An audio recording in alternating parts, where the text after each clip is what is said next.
नमस्कार साथियों, बीए द्वितीय वर्ष के हिंदी साहित्य क्लास में आप सभी विद्यार्थियों का स्वागत है।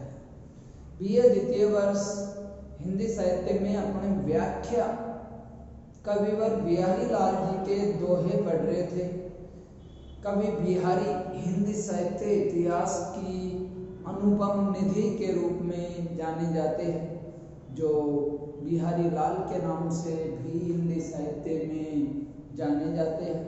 तो कविवर बिहारी की सतसई के दोहे जो अपनी पुस्तक में रीति रस तरंगिणी में संकलित है, उन दोहों की व्याख्या अपन पढ़ रहे थे। इससे पहले अपन ने जो व्याख्या पढ़ी थी, अब उसके आगे की व्याख्या अपन प्रारंभ करेंगे। देखिए, अपन ने इससे पहले व्याख्या पढ़ी थी कि एक नायक नायिका चतुर नायिका का वर्णन अपन ने देखा था। गोरस के बहाने नायक इंद्रिय रस की प्राप्ति करना चाहता था। अब आगे देखिए अगला दोहा। जब माला छापा तिलक सरेन एको काम, मन काचे नाचे बेता साचे राचे नाम। यहाँ भक्ति संबंधी दोहा कविवर बिहारी का ये है, यानी इस दोहे में कविवर बिहारी ने अपनी भक्ति भावना को अभिव्यक्त किया है, यानी अपनी भक्ति भावना के माध्यम से कविवर बिहारी सांसारिक जो लोग है, संसार सागर है, इसमें कविवर कह रहे हैं कि जब माला छापे तिलक सरेन एको काम, कि यानी मंत्र माला छापा तिलक यानी बाह्य आडंबर बाह्य दिखावे से ईश्वर की प्राप्ति संभव नहीं है। बाहरी दिखावे से ईश्वर कभी भी प्राप्त नहीं होते हैं। मन कांचे नाचे बेता साचे राचे राम। यदि आपका मन कच्चा है, यानी मन ईश्वर की ओर नहीं लगा हुआ है, तो आपको ईश्वर की प्राप्ति नहीं हो सकती है। यानी इस दोहे के माध्यम से कविवर बिहारी ने बाह्य आडंबरों का विरोध किया है। कबीर दास जी की तरह, जो भक्ति काल के निर्गुण काव्य धारा के ज्ञान मार्गी काव्य धारा के सर्वश्रेष्ठ कवि कबीर दास जी थे, उन्हीं की तरह इन्होंने भी बाह्य आडंबरों का यहाँ विरोध किया है। अगला दोहा देखिए 34 नंबर का। घरु घरु दौलत दीन वे जनु जनु जाचतु जाई, दिए लोभ चश्मा चखनु लघुपनी बड़ो लखाय। घर गुरु मतलब घर घर, दौलत का मतलब घूमना, दीन है, दीन का अर्थ यहाँ लोभी होगा, वैसे दीन का अर्थ गरीब होता है।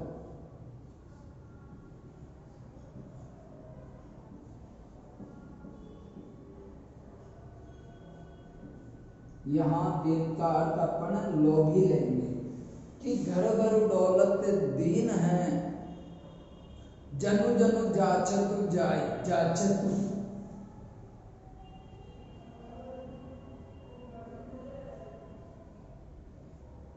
जाचतु का मतलब याचना, यानी याचना मांगना। दिए लोभ चश्मा चखनु, चश्मा का अर्थ चश्मा,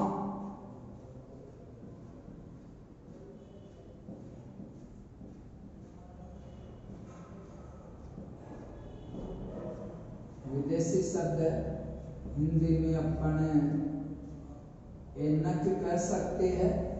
चश्मा जो आंखों के ऊपर लगाया जाता है वो। दिए लोभ चश्मा चखनु, चखनु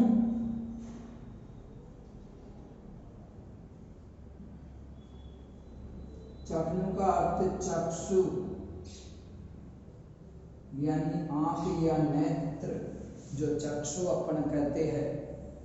लघु पुनि बड़ो लखाई, यानी कहने का तात्पर्य बिहारी लाल जी यह कह रहे हैं कि घर घर डोलत दीन है जनु जनु जाचत ना जाई दिए लोभ चश्मा चबनु लघु पुनि बड़ो लखाई।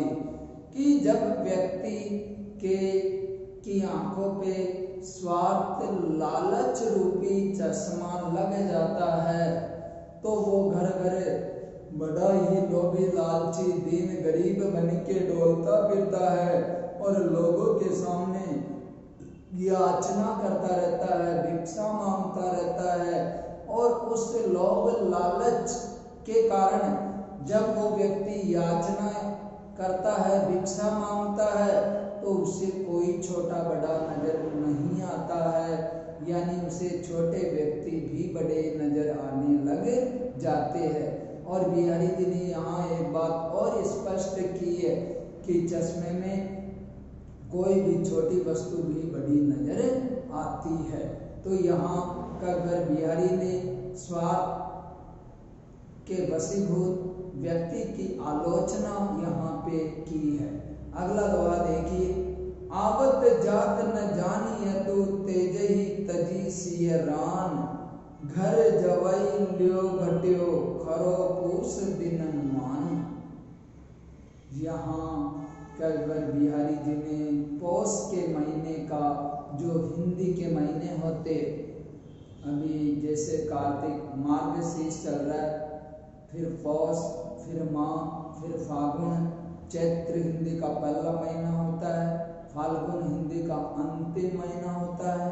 तो यहाँ कविवर बिहारी जी ने पौष माह का वर्णन किया है कि आवत जात न जानिए तो तेज ही तजी सियरान।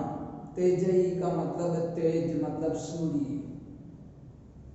घर जवई लो घट्यो खरो पूस दिन मानो। दिन मानो का अर्थ भी सूर्य होता है, दिन मानो।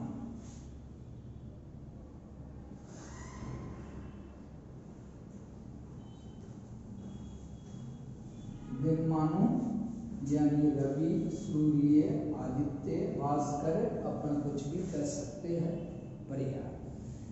यहाँ कविवर बिहारी जी कह रहे हैं कि जब कोई भी व्यक्ति किसी के अत्यधिक निकट होता है तो उसका सम्मान कम हो जाता है। कैसे? यहाँ उदाहरण के माध्यम से बताया है बिहारी लाल जी ने कि आवत जात न जानिए तो, कि आने जाने का पता नहीं चलता। तेज तजी सियरान, सूर्य जब अभी जैसे सर्दी का मौसम चल रहा है तो अभी भी सूर्य से कोई डरते नहीं है और धूप में जा के खड़े होते। तो मतलब कहने का तात्पर्य, कोई भी व्यक्ति अधिक समय तक किसी दूसरे के घर रुकता है तो आव आदर सत्कार कम हो जाता है। यहाँ कविवर बिहारी जी कह रहे, घर जवाई लोग घट्यो खरो पूस दिन मानू, कि घर जवाई यदि अधिक समय तक ससुराल में रहता है, अगर घर जवाई अधिक समय तक ससुराल में रहता है तो उसका मान सम्मान घट जाता है। उसी प्रकार जिस प्रकार पौष के महीने में सूर्य का जो तप होता है, तेज होता है, वो घट जाता है। तो यहाँ किसी अन्य कवि ने कहा भी है कि कविवर बिहारी जी भी अधिक समय तक अपने ससुराल में ही रहे थे, तो उन्होंने स्वयं के लिए भी ये दोहा लिखा था और दूसरों को भी प्रेरणा दी कि अधिक समय किसी के वहाँ रुकने से उसका मान सम्मान घट जाता है। जिस प्रकार उदाहरण देके कि पौष के महीने में सूर्य का मान सम्मान, कब सूर्य आता है कब चला जाता है, क्योंकि छोटा दिन होता है तो मान सम्मान उतना नहीं रहता है। उसी प्रकार जिस प्रकार घर जवाई का धीरे धीरे अधिक समय ससुराल में रहने के कारण उसका मान सम्मान कम हो जाता है। देखिए अगला दोहा, मैं समझो निर्धार ये जगु काचो काच सो, एक रूप अपार प्रतिबिंबित लखिय तू जहां। निर्धार, निर्धार का मतलब निश्चय रूप से।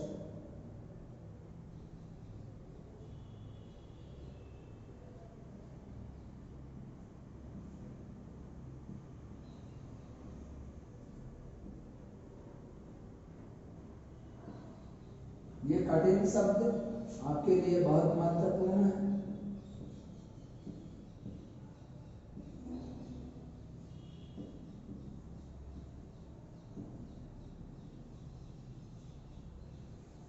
देखिए निर्धार का अर्थ निश्चित, ये जग्गू, जग्गू का अर्थ जग या संसार,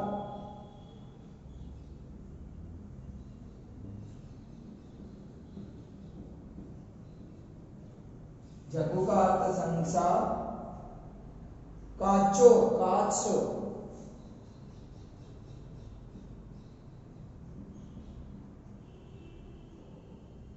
एकदम कच्चा,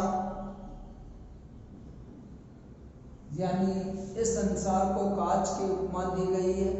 जिस प्रकार कांच थोड़ा सा गिरने से टूट जाता है, उसी प्रकार संसार के लिए भी कविवर बिहारी जी ने कहा है। एक रूप अपार प्रतिबिंबित, प्रतिबिंबित का मतलब अलग अलग परछाई। जिस प्रकार कांच होता है, अगर उसके टुकड़े हो जाए तो अलग अलग अपन अपनी छवि देखे, और कोई भी कांच टूट जाता तो उस सभी में अपनी छवि नजर आती है। तो यहाँ यही करना चाहिए। लखियतु जहां, लखियतु का अर्थ देखना,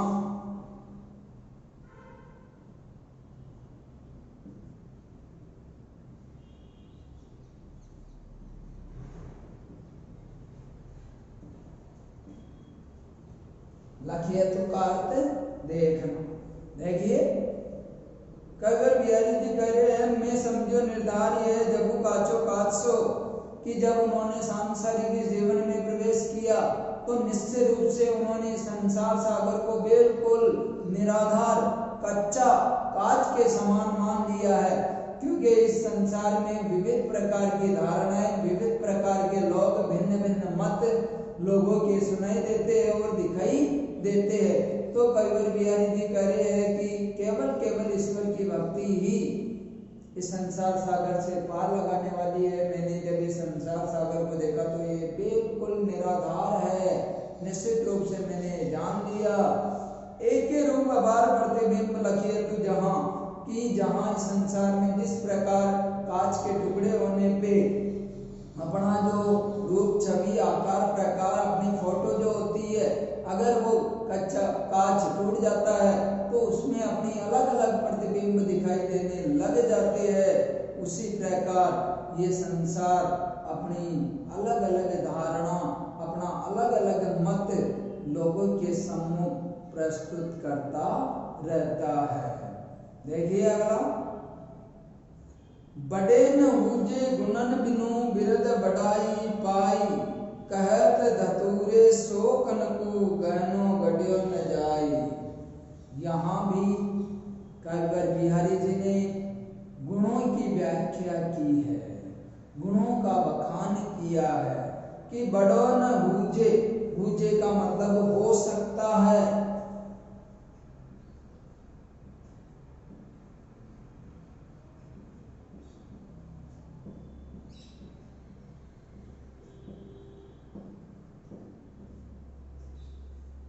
मुझे का मतलब हो सकता है। गुणनु,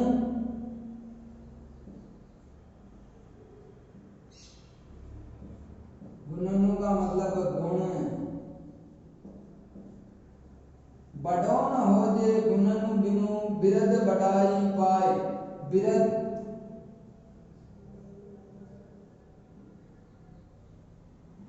बिरद का मतलब यश या फिर गाथा अपन कहते हैं।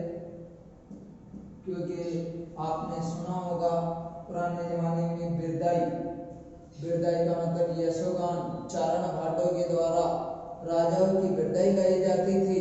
तो बिरद का मतलब यश, गौरव गाथा या गान होता है। कहत धतूरे शोकन को गहनो गड्यो न जाए, धतूरा जो भगवान शिव के चरणों में अर्पित पौधा होता है, वो कनकू,